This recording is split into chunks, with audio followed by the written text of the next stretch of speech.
Hoş gördük, değerli izleyiciler. Ülkede ve dünyada baş verən ən son xəbərlərdən anındaca xəbərdar olmaq üçün Günlük Xəbərlər YouTube kanalımıza abunə olun və bildirişləri açmağı unutmayın. Azərbaycan ərazisində oktyabrın 15-nə gözlənilən hava şəraiti haqqında proqnoz açıqlanıb. Bu barədə Milli Hidrometeorologiya Xidməti məlumat yayıb. Bildirilib ki, Bakıda və Abşeron yarımadasında hava şəraitinin dəyişkən buludlu olacağı, arabir tutulacağı, əsasən yağmursuz keçəcəyi gözlənilir. Lakin axşam bəzi yerlərdə yağış yağacağı ehtimalı var.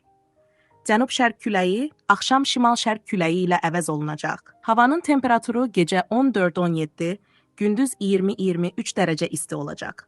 Atmosfer təzyiqi normadan 764 mm civə sütunu, nisbi rütubət isə gecə 80-85%, gündüz 60-65% olacaq. Azərbaycanın rayonlarında havanın əsasən yağmursuz keçəcəyi, lakin gündüz bəzi şərq rayonlarında qısa müddətli yağış yağacağı, şimşək çaxacağı gözlənilir.